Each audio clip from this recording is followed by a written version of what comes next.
안녕하세요. 원종용 선교사입니다. 날마다 말씀과 함께 오늘은 예레미야서 1장 하나님의 부르심에 대해 함께 은혜를 나누겠습니다. 예레미야는 유다 왕국의 멸망기라는 격동기를 거치면서 구약의 선지자 중 비교적 오랫동안 살면서 하나님의 말씀을 대언한 선지자였습니다. 그는 요시야 왕의 활동을 시작하여 여호와김, 시드기야 왕까지 활동하며 아수르의 멸망과 바벨론의 출현을 목격한 인물입니다. 오늘 1장에는 예레미야 출신 배경이 나오는데 그가 아나돗 출신 제사장이라는 사실입니다. 아나돗은 솔로몬과 아도니아의 왕위를 계승하기 위한 경쟁에서 패배한 제사장들이 유배되었던 장소였습니다. 말년에 왕위를 계승하기 위한 경쟁은 다윗의 많은 아들 중에 솔로몬과 아도니아의 경쟁으로 좁혀지는데 그 둘 중에 유리한 고지를 선점한 사람은 아도니아였습니다.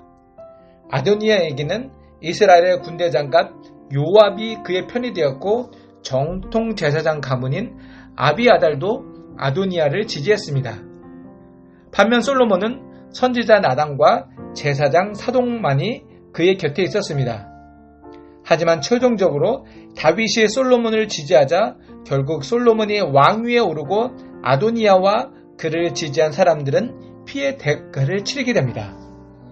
이러한 보복 과정에서 제사장 아비아달은 비록 아도니아를 지지하였지만 선왕 다윗과 함께 했던 제사장이었기에 간신히 죽음을 면하고 대신 추방당하게 되는데 그가 추방당했던 장소가 바로 예레미야의 고향인 아나돗입니다. 그는 소외된 제사장 가문 출신이라는 배경이 예레미야의 예언의 중심을 이루고 있습니다. 그에게는 사독계열의 제사장들이 가지고 있었던 무한한 권력이 없었고 백성들이 그의 예언에 호감을 가질 배경도 갖고 있지 못했습니다. 이런 상황에서 그는 백성들의 생각과 전혀 다른 왕국의 멸망을 예언하면서 왕과 백성들 모두에게 버림받는 처지에 놓이게 되었고 이런 그의 인생은 아나돗 출신이라는 한마디에서 어느 정도 예견된 행보를 할 수 있습니다. 오늘 본문 4절은 예레미야를 하나님의 선지자로 선택하는 모습을 보여주고 있습니다. 하나님이 예레미야에게 주신 소명에는 두 가지 특징을 가지고 있습니다. 첫째는 예레미야의 소명은 강한 하나님이 예정 안에 있다는 것입니다. 그래서 그를 모태에서 이미 선택해 구별하였다고 말씀하고 있습니다. 둘째는 예레미야의 소명에서 그의 역할이 유대인들에게 말씀을 선포하는 데 국한되지 않았고 그의 활동 영역이 유대 땅의 선지자가 아닌 열방의 선지자로 세웠노라고 분명히 밝히고 있습니다. 이런 하나님의 선택에 예레미야는 선지자 이사야와는 사뭇 다른 목소리를 냅니다.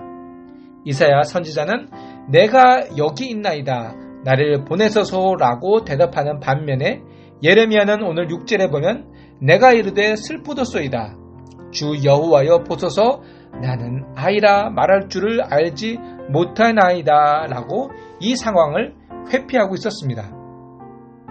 예레미야는 자신의 배경을 보거나 하나님이 맡겨주신 사역을 예상했을 때 너무도 감당하기 힘든 이름을 알고 자신의 힘으로 감당하기 어렵다는 사실을 고백하고 있는 것입니다.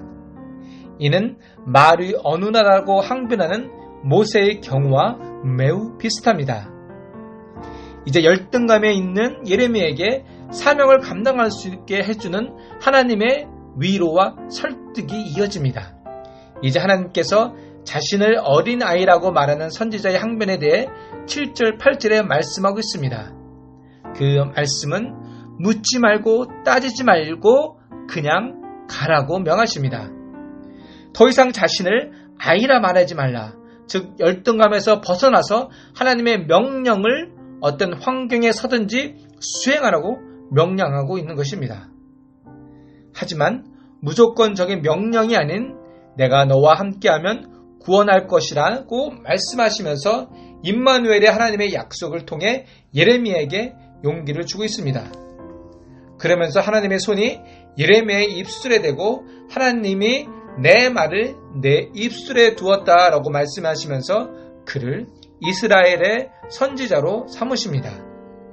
이스라엘의 선지자들은 자신을 하나님의 대언자라고 말합니다. 따라서 그의 입술을 정화시키는 일은 매우 중요하다고 할 수 있습니다. 하나님은 직접 그의 입술에 손을 대시고 말씀을 담아주시며 정화시켜 그를 선지자로서 첫걸음을 걷게 했습니다. 오늘 말씀을 마무리하면서 어둡고 절박한 시대일수록 하나님께서는 신실한 사람을 찾으시고 그 사람을 부르시고 사명을 맡기십니다. 과연 여러분에게는 하나님의 어떠한 부르심이 있습니까? 하나님이 부르셨는데 외면하지는 않았습니까? 여러분은 부름 받았습니까?